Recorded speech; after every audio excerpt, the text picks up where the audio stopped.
Hello, everyone. My name is Fred Rispoli, and I'm coming to you from Stony Brook University in New York. In this video, we're going to discuss the normal approximation to the binomial. So we'll be talking about using the normal distribution to approximate binomial probabilities. This video consists of 3 examples. In the first, we'll take a look at an example concerning something called a continuity correction. And then in examples 2 and 3, we'll look at applications where we use the normal distribution to obtain approximations. So these examples are based on some frequently asked questions by students. Let's begin by just a quick review of how we would use the normal approximation method. So we begin with x, a binomial random variable, where n is the number of trials and p is the probability of a success on one trial. And it's known that if the product n times p and n times 1 minus p are both large, by that we mean both greater than or equal to 10, then the normal distribution becomes a good approximation for the binomial. And we could think of our random variable x. You may recall z is usually given as x minus mu over sigma. So here n times p is our mu, and the square root of np times 1 minus p is our sigma. And this is known to be approximated by a standard normal distribution. So this is the normal distribution with mean 0 and variance equal to 1. So if we try to outline the method, step 1 would be to calculate mu. For a binomial random variable, you may recall we had certain shortcut formulas that come in handy. We know that mu is equal to n times p, and our variance is equal to n times p times 1 minus p. And from this, we could get our standard deviation. Simply take the square root. So that is our first step. The second step is to make these calculations and then convert. So we actually examine the normal distribution with mean NP and variance given by this over here. But there is one new step. In a sense, we need to use something called the continuity correction. Okay, this comes about because the binomial distribution is a discrete distribution and the normal distribution is a continuous. So to illustrate this, let's take a look at our first example here. So example 1. In the table below, we list a probability expressed using, let's say, a binomial random variable, okay, or in general, a discrete probability calculation. But on the right, I'm going to give you the calculation that needs to be made when using the normal approximation. So for example, suppose we wanted the probability x is equal to 8. So this is an example of what I call an exact probability, and this comes up when we're looking at discrete distributions. It might be the binomial, could also be the Poisson. We do this as an exact calculation. But if we wanted to approximate this with a normal distribution, okay, so you could imagine this bar chart gives you probabilities of our binomial distribution. So the probability of 8 may be given by this bar, okay, but we have to remember the normal distribution is this continuous curve. So if I wanted to get this probability, what I would have to do is find the area below the normal curve between 7.5 and 8.5. And then we say whatever area that is below the curve corresponds to the probability for x equals to 8. You can see that over here, the curve goes a little bit, less than here, but then it goes a little bit above here, so that sort of makes up for it. And we could get a good approximation using this. Okay, so that's what we do when we have an exact probability. We sort of go down by a half and up by a half, and we could approximate that. But now suppose we wanted the probability that x is between 2 and 5. Okay, so as a discrete random variable, the values for x in this case would be 3 and 4, right? So I want to find 3 and 4. Well, what would I do with the normal approximation? Well, 3, to get all of the correct area corresponding to 3, I really have to go to 2.5. And to get all the area that I need for 4, I have to go to 4.5. So I would go from 2.5 to 4.5. Right, so 2.5 all the way to 4.5 would give me the area represented by these two bars or underneath this curve. So here we see we get the probability x is between 2.5 and 4.5. Now if I have a probability like this where I want the probability that x is between, that x is greater than or equal to 2 and less than or equal to 5, okay? So now the x values that I want would be 2, 3, 4, and 5. But to correctly approximate 2, I need to go down to 1.5. And again, to correctly approximate 5, I need to go to 5.5. Okay, so I would be calculating the probability that x is between 1.5 and 5.5. Okay, so we need to keep this in mind as we're calculating our probabilities.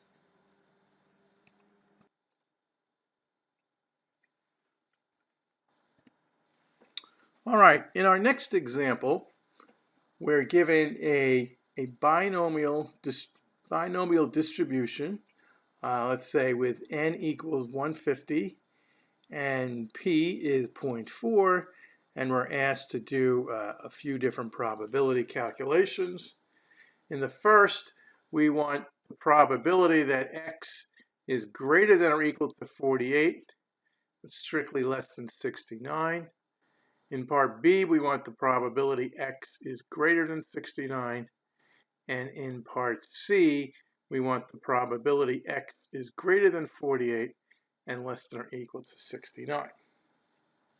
So first, let's check our conditions. If we look at n times p, we get 150 times 0.4, so that's 60, definitely greater than or equal to 10.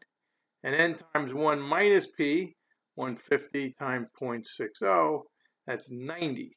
So both of these are large, so we expect the normal approximation to do a good job. Okay, so we calculate the standard deviation, which is the square root of n times p times 1 minus p. So we work this out, and this comes out to a nice number 6. Okay, remember we know that the mean is going to be 60. We've calculated this right here. So this is our mean. So the mean is 60. The standard deviation is 6.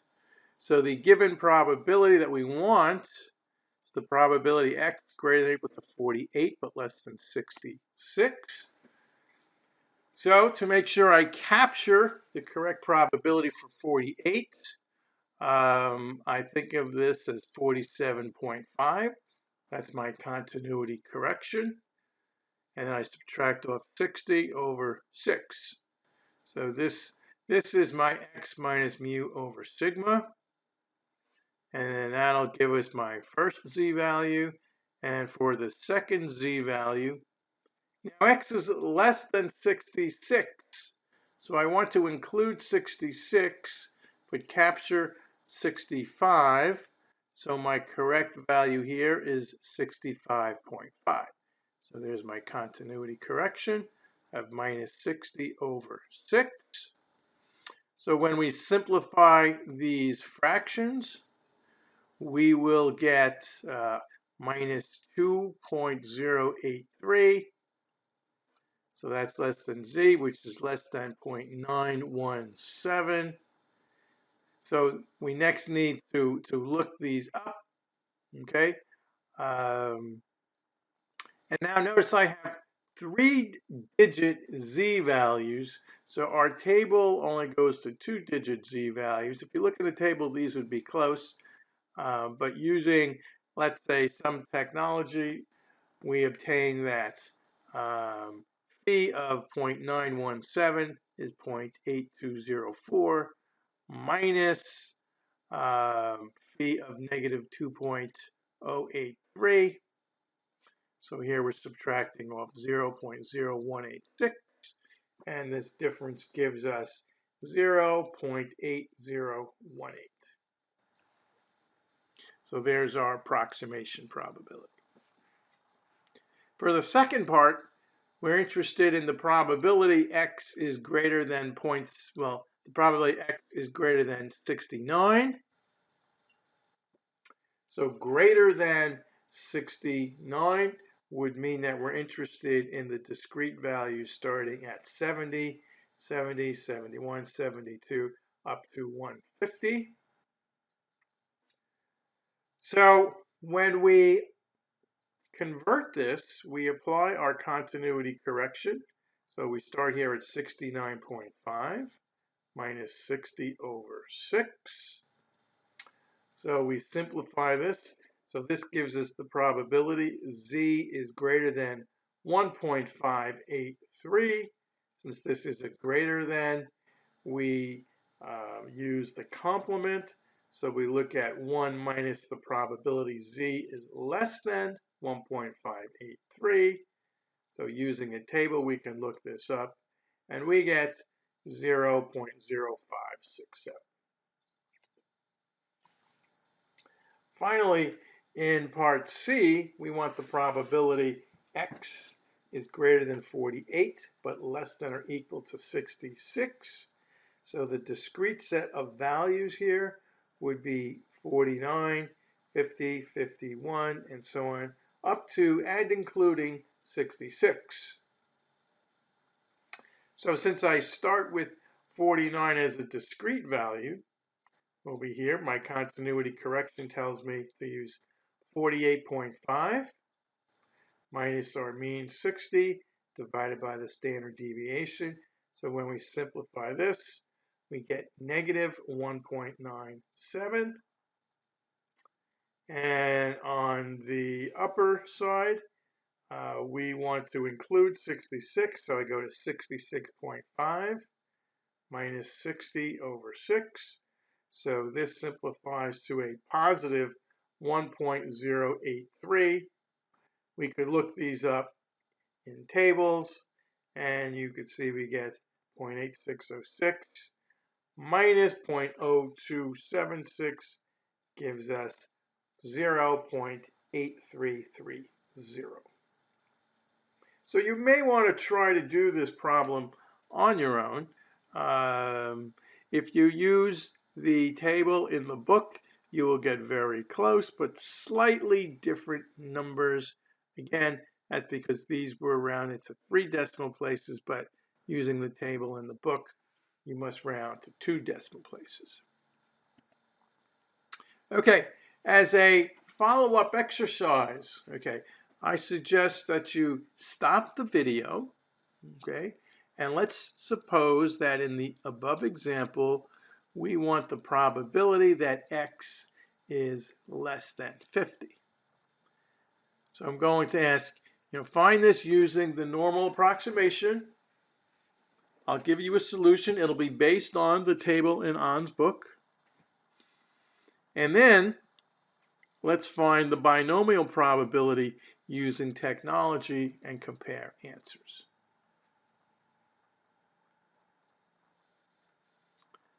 Okay, so did you guess 0.0401? If so, great. So I'm asking to find the probability x is less than 50. Okay, we still know that I have a mean of 60, a standard deviation of 6. So x less than 50, the discrete values that we want to include would be 0, 1, 2, 3, and so on, up to 49. So our continuity correction says to make this x value 49.5 minus 60 over 6. So this gives us the probability z is less than minus 1.75. And if we look this up into our table, okay, you could see minus 1.7. So this is the line. Right, notice I'm using the table with the negative z values. So minus 1.7 and minus 1.75 comes from this column where I have a 5 in the second decimal place. So you can see we get 0.0401 as our answer over here. Okay, so now we ask, well, just how good is that? Suppose we calculated this probability using R. So using R, our code would look like this. I start with a P because I want a cumulative probability. So P binom 49, 150.4 gives us an answer here to 8 decimal places. So you could see 0.0388, very close to 0.04. If you don't like using R, we could also do this using Excel. There is a binomial distribution formula in Excel. So we would set this up as equals binom dist. Once again, 49, 150.4. And here we enter true in the fourth argument. So instead of the P for the cumulative, Excel uses a true over here. And you can see we get basically the same number, 0.038867.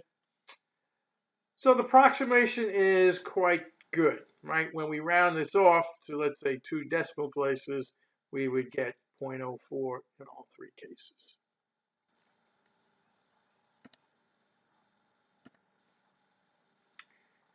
All right, in example 3, let's take a look at this application. And once again, we'll use the normal approximation to the binomial.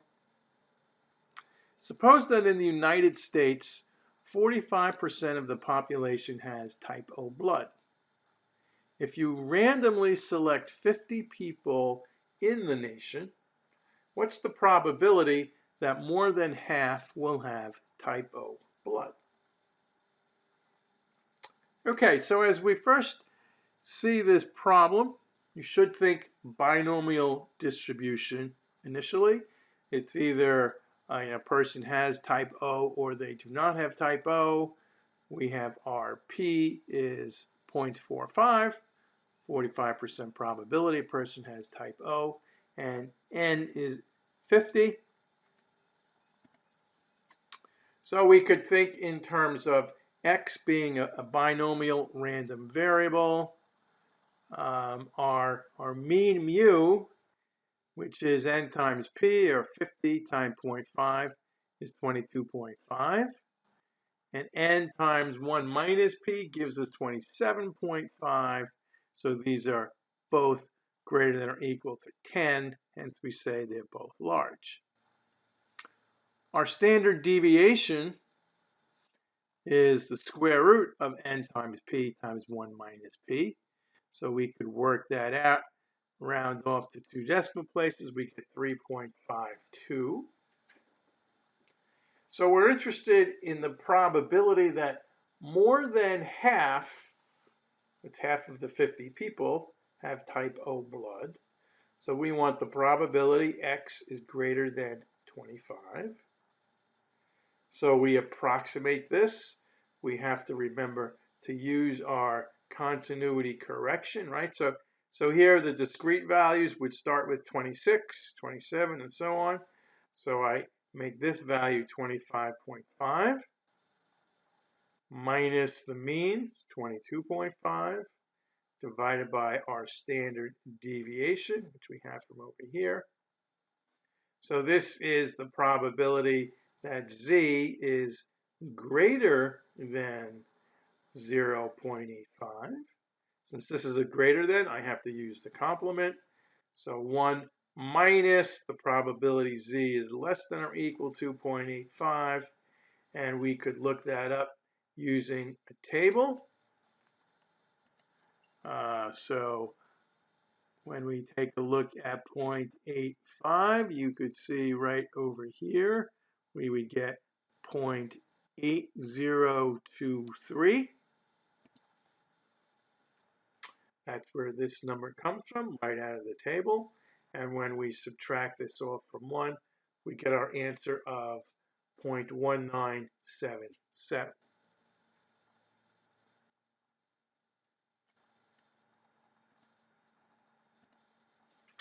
All right, one more chance to stop the video, and let's see how well you know this.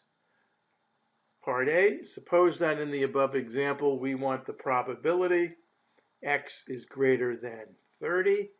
So assuming all the other conditions stay the same, find this using the normal approximation, and then confirm your answer using R.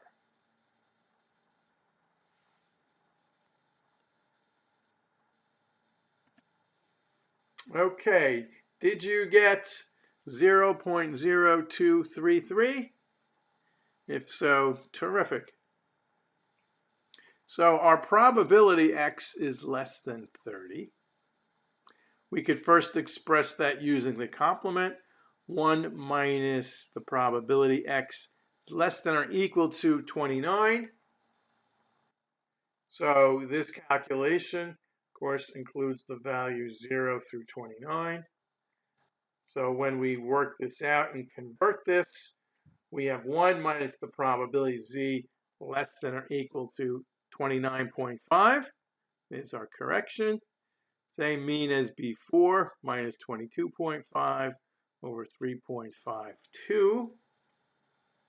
And we simplify this fraction, we get 1.99. So I want the probability Z is less than 1.99. We could go again to the table and look at the blue circle, which we have over here. So 1.99, you see, this is the row, this is the column. We get 0.9767. Okay, that's where this number comes from. And then when we do the subtraction, we end up with 0.0233.